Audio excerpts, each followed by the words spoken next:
Good morning, everyone. We're going to let everybody have a second to get connected before we dive into everything today.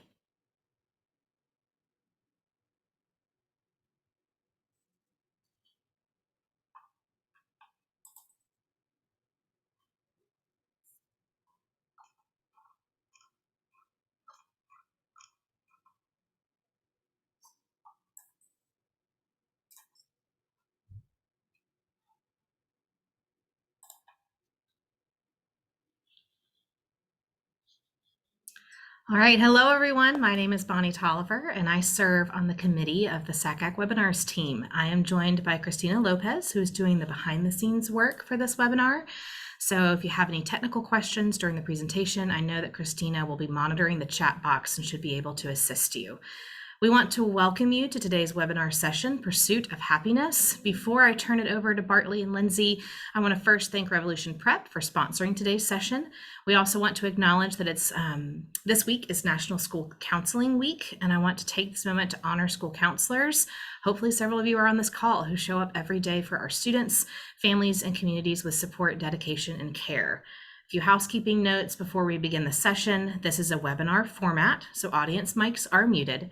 We encourage you to use the Q&A box if you have questions for the presenters, and if time allows, we will have the chance to answer them at the end. This meeting is also being recorded and will later be shared with SACAC members on your portal. Thank you again for joining us today, and I will now pass things over to our presenters, Bartley and Lindsey. Hi, I'm Lindsey Waters. I'm here with my colleague of, I think, almost 12 years, Bartley Sides, and we're really excited to be here and have the opportunity to talk to you a little bit about the pursuit of happiness. So we started teaching this elective class at Christ Church Episcopal School, where we are both college counselors. We started teaching the class about 5 years ago, and our head of the upper school approached us and said, I hear some other independent schools are offering this as an elective. And then many of you may have heard of the Yale Happiness class, a very popular course at Yale. So he said, is that something that you'd be interested in teaching? I was reading Gretchen Rubin's book, The Happiness Project at the time, and Bartley was really interested. And so we said, okay, let's do it. So we had never taught before. We really jumped right in, and gosh, we learned so much immediately. Just about the teacher perspective, what does that look like? And then of course we learned so much about students. Usually these were students that we had known for years, but getting to see them actually in the classroom and hearing them discuss and hearing how they interact was such a wonderful experience. And of course, we learned a lot about ourselves because we were teaching Pursuit of Happiness. And so we really learned not only about what some of the data and science and history behind trying to be a happier person, but in a more relevant way, some of these happiness habits and hacks and lifestyle changes and behaviors that could improve everyone's mood. And so that's kind of what we want to share with you today. We teach this class in 4 different pillars: philosophy, sociology, wellness, and religion. And so we're going to go through and tell you a few highlights of lessons that we teach and some of the ways that we think this can be relevant to high school students, any of the students that you're working with in your job, but then also how it can be relevant to you, whether professionally or personally. So our hope is that you come away today feeling a little bit happier. So first of all, we're going to talk a little bit about philosophy, and I'm not advancing forward in my screen. Help. Hold on. I did. I advanced forward. Okay, great. Well, we'll see how it goes from here. Okay, so philosophy. When you talk about philosophy and happiness, you really can't talk about it without first talking about Aristotle. So Aristotle's idea of happiness was that we lived this long life, and then we looked back on our life and we thought about, were we a good person? Did we live up to our potential? At the end of the day, did we do everything we possibly could? So very different concept than like, hey, I feel happy today. And Aristotle actually has this quote that we talk about in class, that we show in class. The quote, I'm going to recite it from memory. Am I doing something wrong that I'm not? Is it just slow? Am I slow?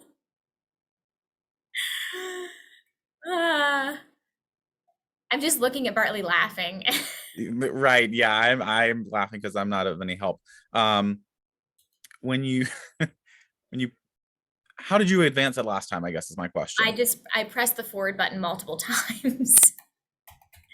Okay. And then I also pressed escape trying to get out of what I was in. Oh, see, and then it does it. So maybe I just need to be, I don't know if I'm on some sort of timer that I'm unaware of, but I'm just going to press forward before I get to the next one. We'll see what happens. Okay, the quote is, I was going to recite it from memory, but now we're getting it exactly right. For as it is not one swallow or one fine day that makes a spring, so does not one day or a short time that makes a man blessed and happy. And so we talk about it's not just one good day for Aristotle that is going to lead you to this wonderful, happy life. It's the sum of everything. And to that point, and sometimes I think a little bit more inspirational, it's not just one bad day that means that everything's gone awry. This presentation, for example, had some highs and some lows with me advancing forward in slides. We don't know how it's going to turn out, but we're going to look at the end and see how it goes. This is really relative for students, right? When you're a high school student, a lot of times your end goal is like, I'm going to college, I'm graduating from high school, and that's the end. And then I've gotten into college and I go, and what else could there be? My favorite author, Curtis Sittenfeld, she wrote the book Prep, and she talked about she wanted to write about high school students because she remembers in high school, nothing was quite as wonderful or quite as terrible ever again. There are these extreme highs and lows in high school. And so thinking about this concept of like, we're still learning and growing can be really helpful for students, but also for us. We have long school years. We have long careers, hopefully. We've all had that class graduating that we've said, we are happy for you to graduate. What we've done in our profession is really a sum of all of these parts. For Aristotle, it's working. For Aristotle, practicing virtue was better than being virtuous. So it wasn't just about being a good person. It was about trying to be a good person. It was effort over what you were seen as or what you were doing. And we talk about that a lot with students. Are you trying? Are you trying to be a good person? What's happening day to day? All right. If you are familiar at all with positive psychology, you are probably familiar with the concept of the jam study. So the jam study, let's take two grocery stores, kind of bougie, Fresh Market. One has 24 samples of jam and one has 6 samples of jam. And you can, test out the samples depending which store you're at, and you get a coupon if you want to buy some. Which store do you think sold more jam? The one that had 6 samples, not the 24 samples. And so that brings us to a concept that we talk a lot about in class, which is the paradox of choice. So the paradox of choice is, this idea that more options should be great, right? We all want more options, but having to choose among this vast amount of options can be incredibly stressful, and it can lead us to be depressed and anxious and just really doubt what we're doing. This is very relatable to students. I had a student the other day who said, I asked Siri where to go to eat. I said, Siri, where should I go to eat? Because I don't know. I can't figure it out. I can't decide. We talk about going to eat at like the Cheesecake Factory, and you have this novel of a menu and you're like, where do I even begin? But then of course, especially for these high school students, and this class is normally seniors, they're thinking about college. How will I possibly decide which college am I going to go to? How will I decide what I'm going to do with my life? What are the options? And so we talk a lot about this in class. We actually talk about this paradox of choice from all areas. We talk about it from Alexis de Tocqueville, a French philosopher who observed fairly new American democracy in the 1830s, and how he expected Americans to be thrilled. They had freedom. They were part of this amazing democracy. And he said they were constantly thinking about what choice can I make that will make me happiest? And it actually made them stressed out. We talk about the paradox of choice when it comes to dating and relationships and dating in the digital age. Aziz Ansari and Eric Kleinberg wrote a book in 2015 all about this. They went and interviewed people at a nursing home and said, how did you meet your spouse? And they said, oh, well, they lived in my building. They grew up around the corner from me. And that this sort of paradox with dating apps, with social media, with the multiple ways that we can meet someone or stay connected to someone, even if we really don't want to stay connected to them, it can lead us to doubt a lot of choices that we make. So Barry Schwartz came up with these two categories. People are either maximizers or they are satisficers. And if they are maximizers, and all of you are maximizers or satisficers. So if you are a maximizer, you are someone who wants to consider all options when making a choice. You're purchasing a car, you not only have the criteria for what type of car you want, but you're looking for the best deal. Maybe one car has more bells and whistles than the other car, and I'm regretting using this analogy because I don't know anything about cars, but you'd think, well, that could be nice, even though I wasn't looking for that. You're having trouble with making these decisions. A satisficer, you still have criteria, you still want to make a decision, but once you find something that meets that criteria, you are able to settle for it and move forward. So a shout out to one of my best friends, Tia, who's on this webinar. She introduced this concept to me when we were wedding dress shopping. I think she had tried on like 6 dresses with lace and didn't like any of them. And I said, it sounds like maybe you don't like a dress with lace. And she said, but what if the next one I try on has lace and then I love it? And she said, I've been reading about this thing and I think I'm a maximizer. So anyways, Barry Schwartz, who developed this concept, he would say that to be happier, you should be a satisficer. And to be a satisficer, sometimes that's not the way your brain works. So start small. Like that student who can't decide where to go out to eat. Start with something very low stakes. Make a decision, stick to your criteria, move on, don't look back, no regrets, and you can try working that up to more of the bigger decisions in life. Now, when we talk about paradox of choice, we always acknowledge the concept, and this started with a student who said, that's a privileged people problem. We acknowledge the concept that options are, of course, a privilege that we have. It's actually something to be grateful for, even if the concept of making that decision really stresses us out. So when we're making those decisions, we want to practice gratitude. I love Oprah. There's that quote in 30 Rock where Tracy Jordan says, Liz Lemon, what's your religion? And she says, I just do whatever Oprah tells me to. I love Oprah. Oprah has talked about gratitude journals forever. In my mind, gratitude journals were always writing things like, I'm grateful for my family. I'm grateful for my health. I'm grateful for my friends. The end. Good night. When Oprah talks about practicing gratitude, and she has journals and journals and journals that she has written, she talks about writing those little things that bring you joy throughout the day. Those little moments that made you happy. Last night, my gratitude journal, we had just taken my almost 2-year-old daughter to a coffee shop and we got her a steamed milk, and she got a little milk mustache for the first time. We're watching The Gilded Age on HBO, and the costume design is amazing. It was kind of warm outside, and I walked outside without immediately wanting to get my coat. Those are the things that I wrote in my gratitude journal at the end of the night. This is the biggest difference maker in my life since teaching this class. I write 3 things that brought me joy every single day. The great thing about writing them is that you're going to do it again the next day, and you start to look for those things throughout the day. So this is a huge happiness hack, a huge increase, something that really increases your joy from day to day. If you want to start doing something now, this is so easy to do, and we're going to do it now. So I'm going to ask everyone to just take a few moments and write down 3 things that brought you joy in the past day. It's okay if they're big things, but if they're little things, you'll start to see that every single day there's those little things that make you a little bit happy. So I'm just going to give everyone a few minutes to do this.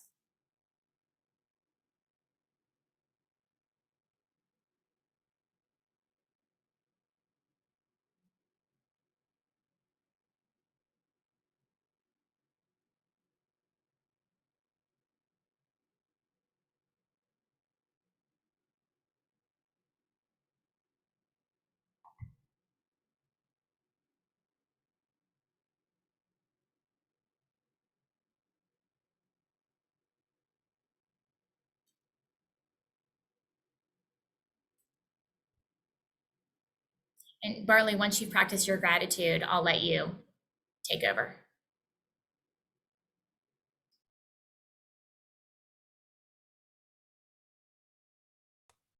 All right. I am done practicing for now. So one of the next pillars that we talk about, and Lindsey, if you don't mind advancing, if you can. I'm just going to keep talking. Great. Earlier, Tyler had put in the chat that there's some arrows down in the bottom left-hand corner. Oh, wow, there we go. Okay, so one of the next pillars we talk about in our class is the sociology of happiness. And we could honestly, I was gonna say we could do an entire unit on this, and I actually do have an entire unit on sociology and happiness in the family. And Lindsey, if you'll go back one slide, one of the that's fine. So one of the things I talk about is I show the picture of that family that you just saw. And hopefully many of you were like, yes, the Pearsons. I show this picture to our class every single year, and I say, hey guys, do you know who these people are? And I say, are they a family? And I also show Mitch and Cam from Modern Family. I show Gilmore Girls, and I say, like, are these families? And by the end, sometimes the class will know that these are TV families, but at least for the first two slides, they give me very long-winded answers about like who these people are and are they a family? And maybe it seems like an outdated photo, and it is. It brings me joy because I laugh the whole time that they don't know who the Pearsons are from This Is Us, which some of you may be saying, like, well, I don't know who they are either. But the main point of this picture is not to trick my students. Is really, it starts off our conversation about how your place in society does impact your happiness, and some things can be changed and others cannot be. And one of those is certainly family structures, whether that be family responsibilities or legalities of the family. What is your family makeup? And so we talk about that and talk about how that impacts happiness and the symbolism of family and what family means, and really how that's seen in our world day to day. And that could be in what students may want to talk about in an essay, to what questions they're asked on an application, or how comfortable they feel even going to tour college, especially if they're not coming from a traditional family as we may think of traditional family. But so we talk about, well, what exactly does that mean? And why is there the focus on this? And what ways can you be happy within your family, no matter what the structure may be? We then also talk a lot about gender stereotypes and gender roles. And I know that you guys know a lot about gender stereotypes, especially as they may relate to the college process or the work that we do.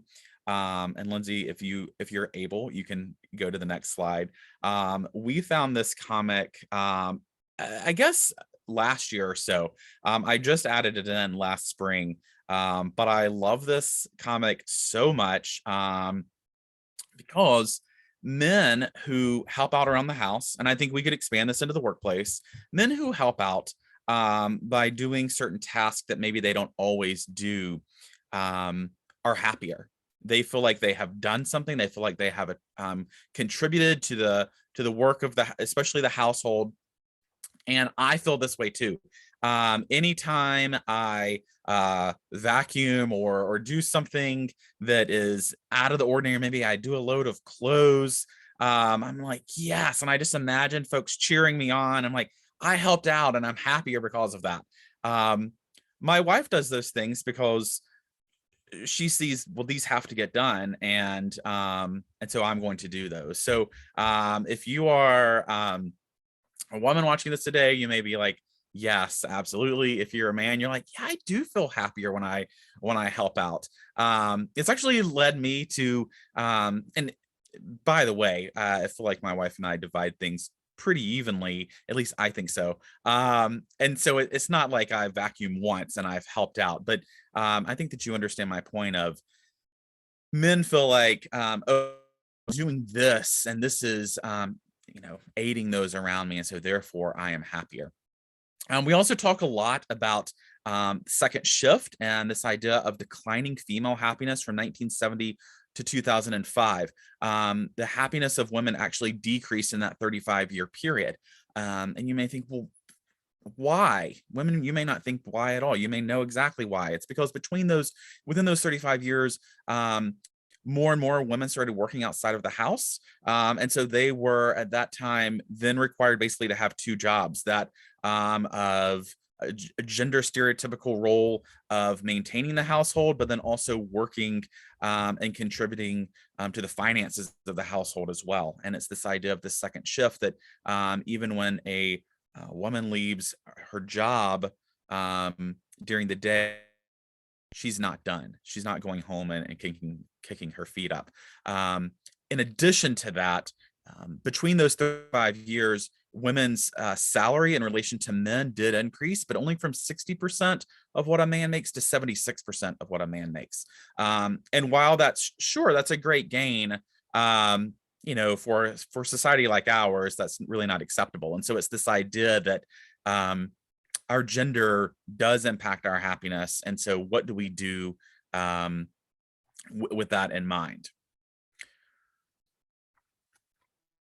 Next things that we talk is the concept of money.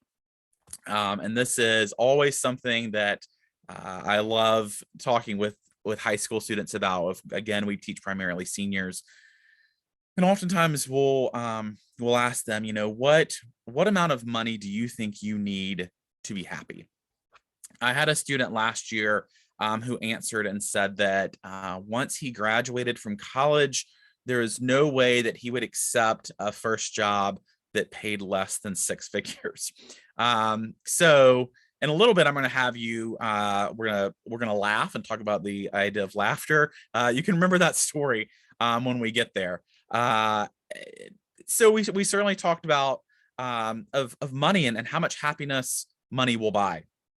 I think that especially in our profession, where it is very common to say, well, I'm certainly not doing it for the money, that this is really relevant. And, I think that many of us may think, man, if I only made a little bit more, I would be happier. The reality is that statistically speaking, more money will make you happier. But once you start earning over $75,000 a year, your happiness no longer continues to increase. 75,000 is kind of that sweet spot. And the idea, the reasoning behind this is that you get to a point, and if you are someone who is making a lot of money, most likely you're also working a lot. I think sometimes we think of the extremely rich as kind of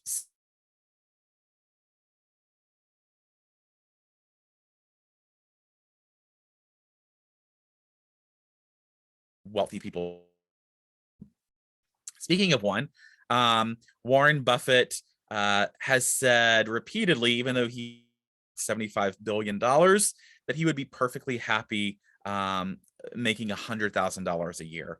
I think that's probably very easy for him to say this, but what he maintains, and to be fair, he drives a very nice car, but he keeps his cars for a while. He lives in the same house he bought in 1958.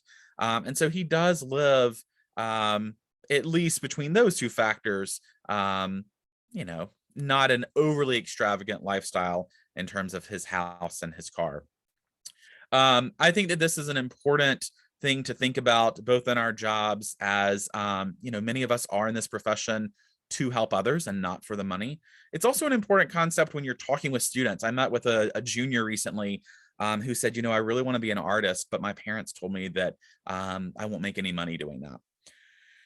And I think that in some cases, that's true. I think we also know a lot of artists that are very successful, both professionally, but also within the money that they make. And so I think that letting students kind of know that, and just, throw that out to them, if you make more than 75,000, you're not going to be any happier.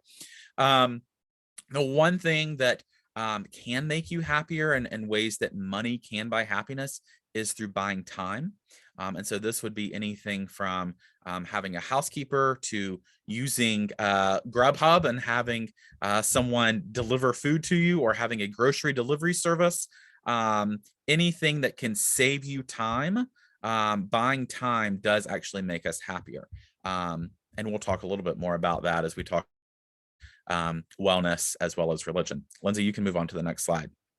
We talk a lot about social media and what ads and commercials are telling us will make us happy. Now, I don't know if it's because I like Target or I like Starbucks or I Google happiness a lot and I read a lot of things about happiness, but I feel like I got this ad every single time for about a 6-month period. And I'm sure I was targeted through Facebook algorithms, but if you start looking, you'll notice that many ads will tell you what it means to be happy and what it takes to be happy and what you need to do, what you need to purchase in order to be happy.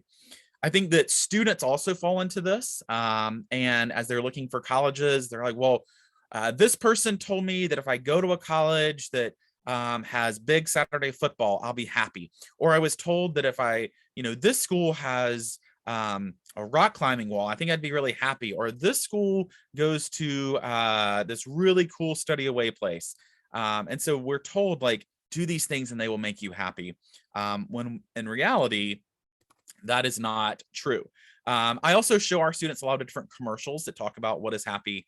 We're not going to show you this commercial today, but if you have time later, and especially if you have kids, I encourage you to Google this is happy organic baby food commercial. Close your door and have some tissues ready, but I promise it will make you happy, but it may also make you cry. But it is a great commercial, and so we go through and kind of talk to students about who is telling you what makes you happy, what external factors are controlling that. Then this leads right into the next slide, which really talks about what are all the reasons you should put your phone down. I think we all know this. I think it's much harder to execute this. This is one of those things, I mean, kind of like a gratitude journal. We know that, yes, that would make me happier, but actually executing it daily and practicing it is the hard part. And so practicing putting our phones away, I every week when I get the update on my phone that says your screen time increased or decreased this amount, and I see how many hours I spent on my phone, it's really shocking sometimes. And so I try my best. I am still very much a work in progress with this, but we talk to students about what are some good reasons to put your phone down. I think we all know you'll be more productive. You're going to have more free time.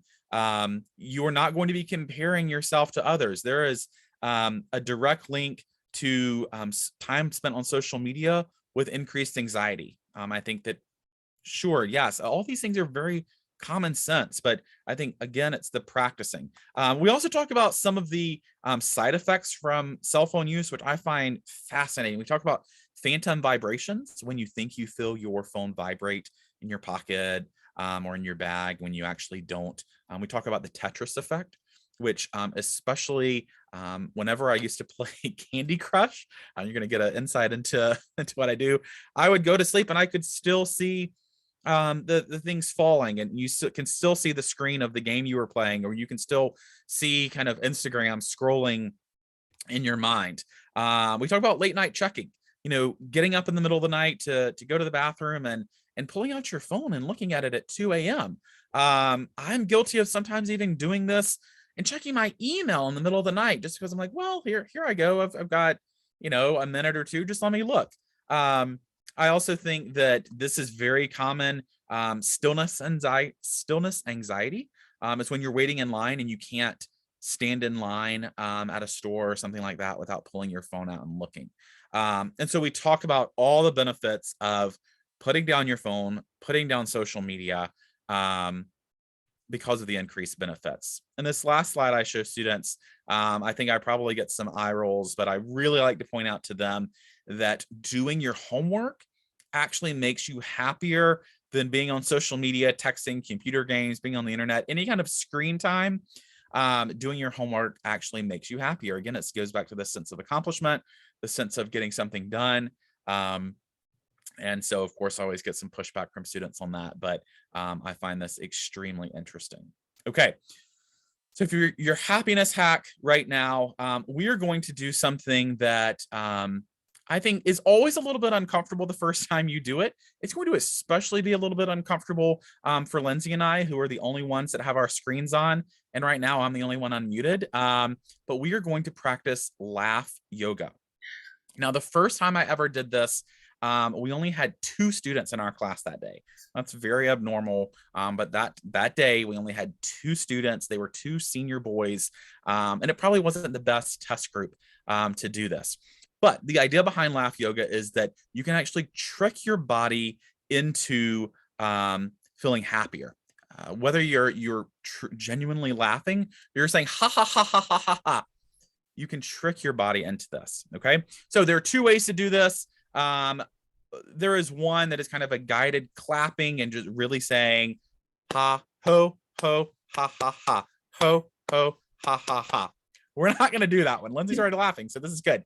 The one we're going to do is we're going to breathe in, and then on our exhale, we are actually going to laugh. Okay, so you can think about that student that said, I'm only going to take a job if it pays 6 figures. You can think about the time that I found Linda, our director's NACAC hotel confirmation on the copier and edited it to be a really scary motel 45 minutes outside of Louisville.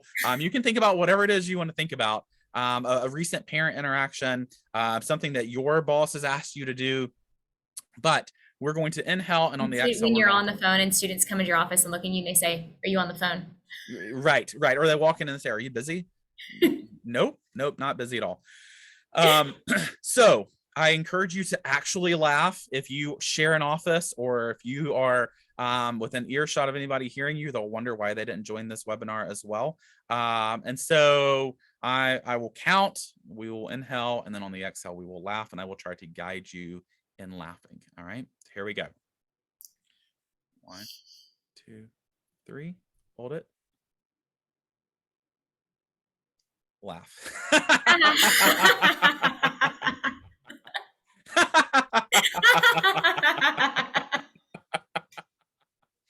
right, here we go again. Oh no.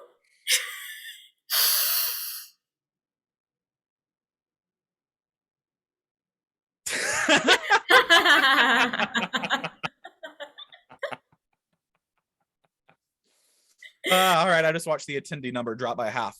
No. Tricking yourself to laugh. I love to laugh. Lindsay and I love to laugh.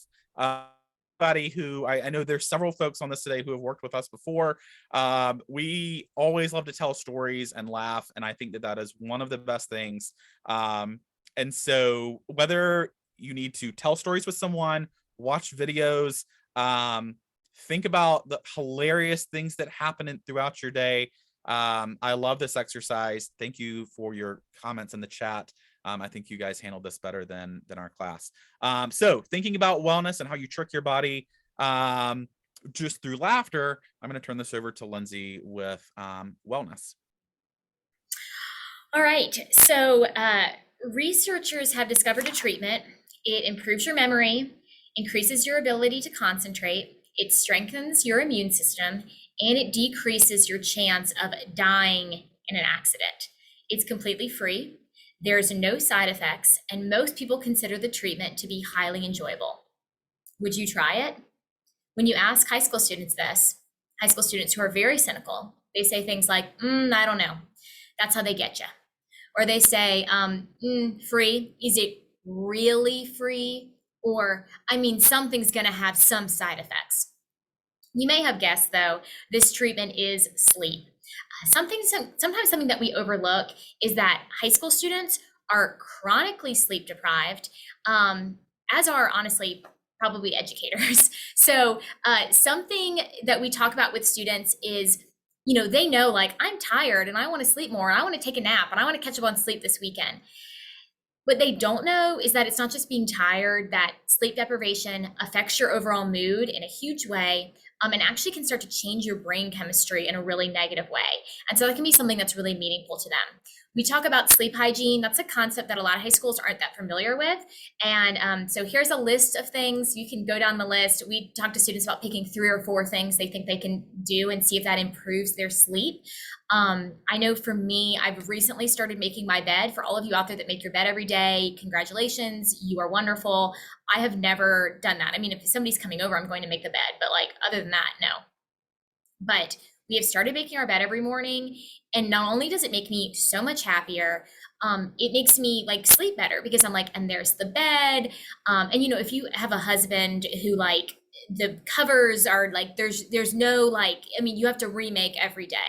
That's what's happening in my household. So anyways, pick a few sleep hygiene things. Try to make it work for you. It really can make a difference. When we are in the wellness unit, we talk a lot about building healthy habits and some of these wellness things. And this is so important for me for students to know, because most of these students are seniors. They're about to go on to college, and it's a lot more challenging to keep up with some of these sleep or activity or wellness habits when they're not at home and they sort of have a much more flexible schedule. This can be really difficult for students. We talk about the 4 tendencies. So the 4 tendencies are a framework developed by Gretchen Rubin. She wrote The Happiness Project with some other books as well.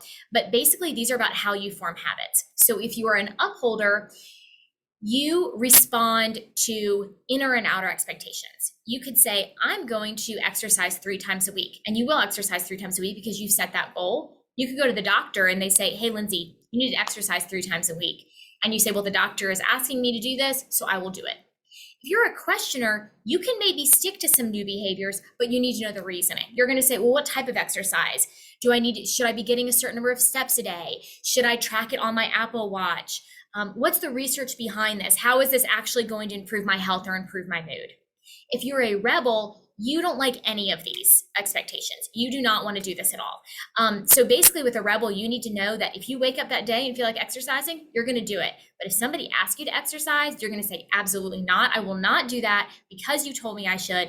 And even if they do that to themselves, I should exercise today. No, I'm not going to do it. I don't want to. So if you're a rebel, you kind of need to do what you want and what feels good to you. If you're an obliger, you can stick to something, but you need that accountability buddy. I'm going to exercise 3 times a week, but I'm going to meet somebody at the gym and they're going to know I'm going to show up. Yes, doctor, I will exercise, but let's have a follow-up in 2 months and you can check in on how I'm doing. There's a whole quiz online you can take. It's called the 4 Tendencies quiz to figure out what tendency you have, but it's helpful to just know. You can't just start and say, I'm going to do this differently without knowing what some of the reasoning behind why you may or may not stick to something can be. We talk about exercise with students, and this is so important to me, like I said, because for most high school students, their activity levels are really influenced by they're playing a sport, and so they have practice, or these like vanity reasons. I have spring break coming up. The senior trip is in the Dominican Republic. I have prom, and this is how I'm exercising. Shout out to one of my other, I'm going to keep shouting out to all of my best friends that are here, but my other best friend, Krista from high school, is here, and we ran cross country together, and that was my exercise in high school. And so getting to college where I didn't have practice every day, that's a really big adjustment. I think some of us can relate to that. I teach jazzercise, and I read an article a few years ago that really changed the way that I teach. It said that when people go to exercise classes and the fitness instructors are saying things like, this is going to tone your biceps, you're going to get flat abs after this, it's actually not helpful. And you don't want to go back to the exercise class because either you're like, well, my bicep still looks like this at the end of class, or you're like, I'm never going to have flat abs. So like, why am I even doing this? But when the instructor talks about you're making yourself stronger, you're building your endurance, this is good for your heart health, this is good for your mental health. You know, I tell people you're only one workout away from a good mood. That can really make a difference. And we talk about that with students. You know, life is long, you want a lifetime of activity. So you're exercising for your sanity, not for your vanity. We talk to students about wellness and how that can affect their mood. Bartley already talked a little bit about money. But basically, there's 2 studies I want to highlight. One is by the psychologist Norbert Schwartz, and he says that getting an hour extra sleep per night can make someone happier than getting a $65,000 raise. When you tell that to students, they're like, absolutely not. That's what he says. There's another study, this is fairly recent, and it's from Yale and Oxford, that people who exercise 3 times a week are just as happy as people who don't exercise but make $25,000 more. So in a very unscientific way, we could assume that if you exercise 3 times a week and slept for an hour more per night, you would be getting about an $85,000 raise. For all of us working in education, I'm not sure if anyone's anticipating that $85,000 raise the next year. But what you can anticipate is that being a little bit more active, sleeping a little bit more is at least going to boost your mood. And most of those things are pretty free, or pretty much free. So hopefully that gives you a little something to think about. When we talk about activity, something that we do in class all the time is we do some activity levels. In fact, John Butler, he is the star freshman on the FSU basketball team. Bartley was his college counselor, but he was in our class last year, and he loved every time we did activity stuff or stretching. One time I did a mini jazzercise class in our Pursuit of Happiness class, and he later wrote on his exit survey that was one of his favorite days of class. And I think that's actually probably what's causing him to play so well this year. So anyways, we do a lot of stretching, and any of the athletes or dancers that we have in class, will have them do some stretching with us just because they have different things. But we're all going to do some stretching at our desk right now, which I think we could probably all use. So the first thing you're going to do is just bring your hands up with an inhale, and then bring them down with an exhale. Okay, you're going to take your right hand to your head. I'm saying my right hand, I'm not sure, this is from teaching, I'm not sure what hand you can actually see. You're going to take your right hand to your head and just slightly bring it over to the side, and then take that hand to the back of your skull and take your chin down on an angle towards your hip, and take some deep breaths while you're in there, and then bring it up. And the other side. So you're going to take your other hand, what other hand you didn't use, tilt your head over, and then take it behind your skull and point that chin down.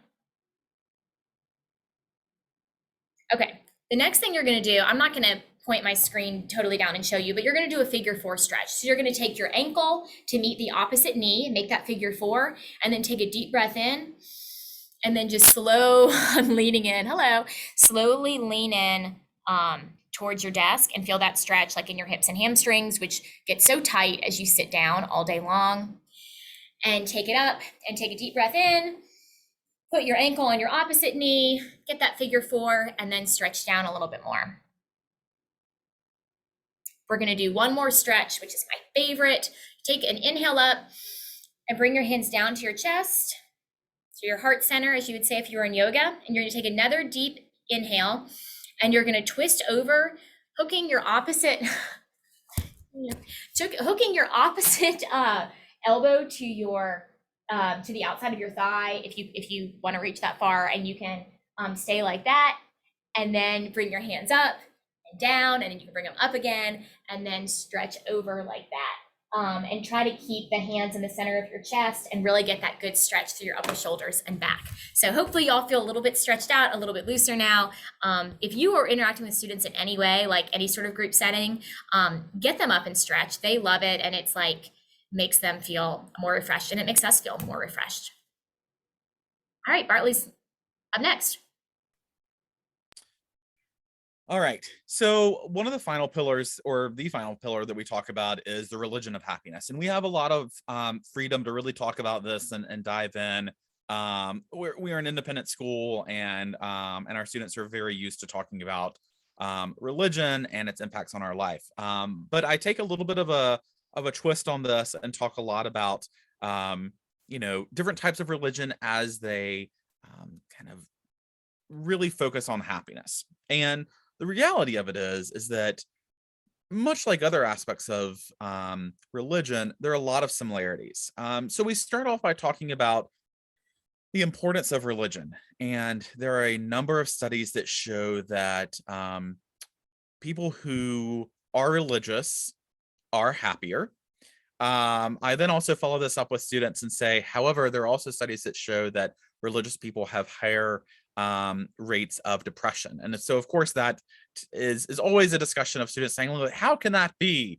But it is that we focus more on the aspects of the happiness of religion. And so many studies talk about this idea, and the belief of a higher power is important, but sometimes even more important than that is the organized community service that oftentimes comes along with being a part of a religious group. And it's not simply going to Sunday there for an hour. It is much more about that community that surrounds you when you are there, what you're doing with that community outside of that. And especially as it relates to service, but then also in the belief of a higher power. So I never tell students like, you must be religious or you must do this. It's much more of a, here's some different options and here's some things that different religions will tell you about happiness. We also put this in contrast to the prosperity gospel and this idea of putting in time and money, and God will spit out blessings like a vending machine. That is not the point. The point of religion is not to for God or any higher being to make you happy. And so we really talk through students about that a good bit in terms of what is the purpose of religion and how can you apply this to your happiness.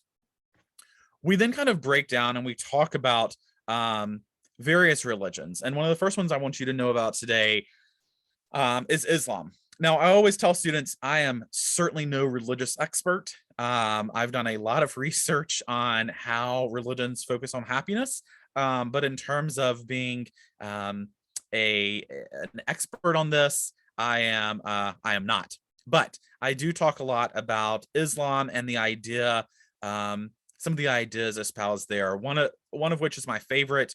I always teach students about eggs.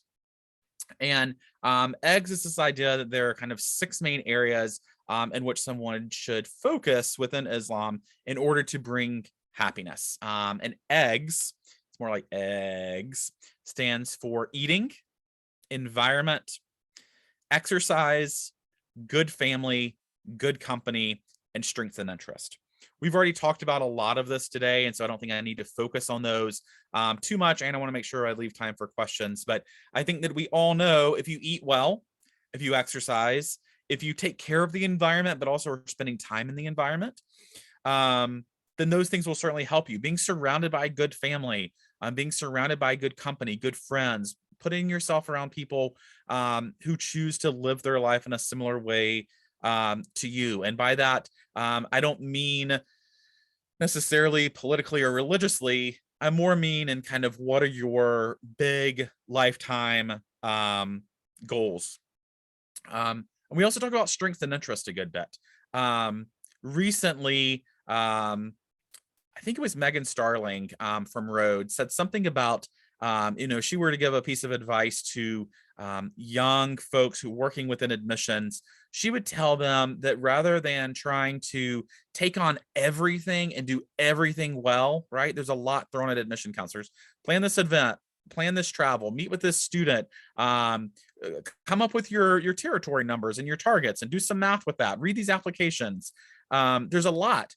But really focusing on where are your strengths and interests and doing those things well, ultimately those things will bring you happiness. And maybe that's teaching a class. Maybe that is starting a club. Maybe that is simply making sure you leave time for yourself to pursue something outside of your job, whether you are a student or a higher education professional. And then also for students, I think this is especially applicable because we tell them all the time, do what you love.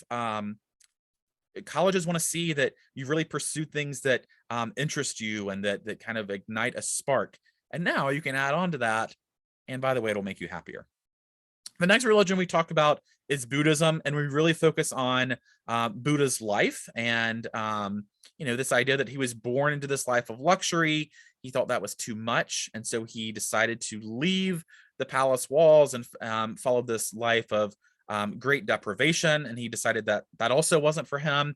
And so it was this middle path of moderation that he found, and it was this idea of mindfulness and meditation and having enough but not too much. And so we really focus a good bit on the mindfulness and meditation side of it and encouraging students to think about that. We will do a lot of meditation within class. Of course, I have told them, get off social media, put your phone down. But then I followed up and say, but by the way, if you don't have the Calm app, you should download the Calm app. If you have the Calm app, You know that it has some mindfulness exercises daily. It can help you go to sleep. That's one of my favorites, to kind of help you wind down after a long day. And so we talk a lot about the importance of that as it relates to religion. Another exercise that we do is we go and have students follow a labyrinth. Our school is fortunate enough to have a labyrinth. And this is one of students' very favorite things that they do.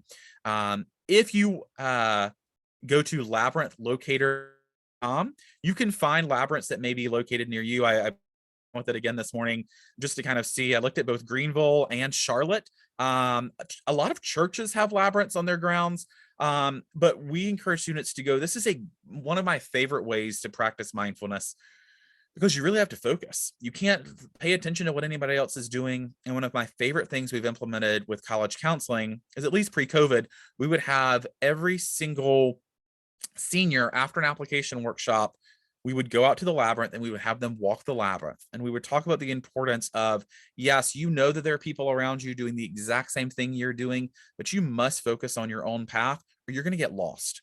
And so being aware of that, knowing that you may pass people, you may walk alongside someone for a little while and maybe never pass them again.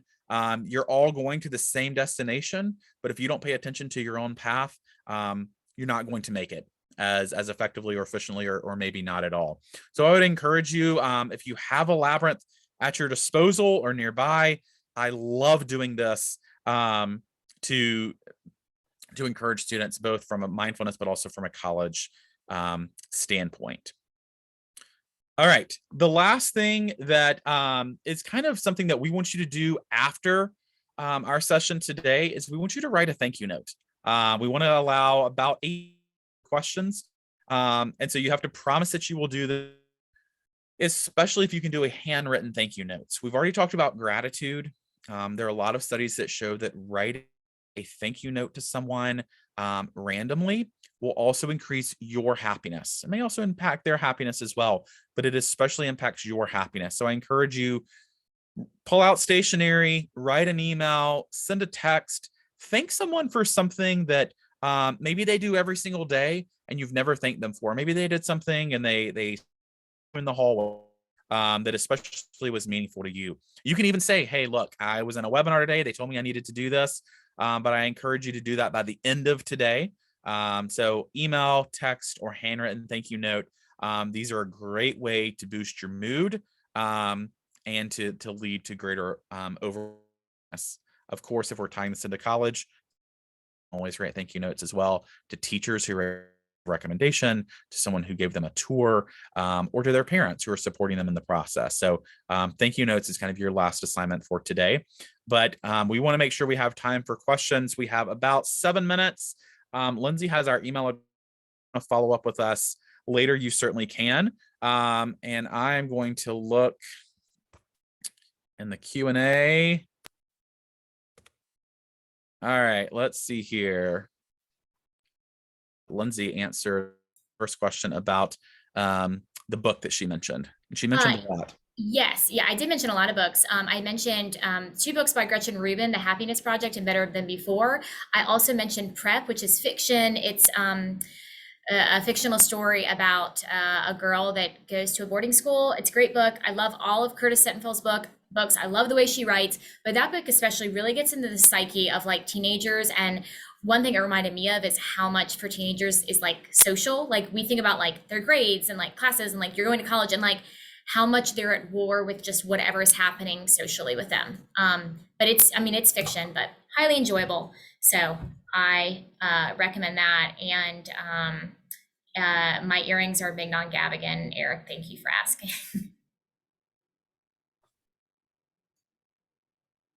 I see another question in the chat that is there a specific site we can visit to find labyrinths? Yes, it's Labyrinth Locator. I'll actually put it in the chat. It's labyrinthlocator.com. I'm sure there are other sites. I just like that one. You can type in a zip code or city and state. Let's see here. And I will also tell you that if you don't have a labyrinth, near you, this is a great project as an Eagle Scout project or any kind of service project. I think that I'm saying that because I'm almost positive the one at our school was led by a teacher or a parent, but was carried out by someone working to get their Eagle Scout. So just know that we love this. Ours is probably not in the best shape at all times. And that's kind of part of it. We talk about how, yes, there's grass on it and mud is washed over and there's sticks on it and there are going to be obstacles in your path. And so, again, I could probably do an entire session about my love of labyrinths and their applications, but yeah, definitely check those out to see if there are any near you. Any other questions for the chat or in the Q&A?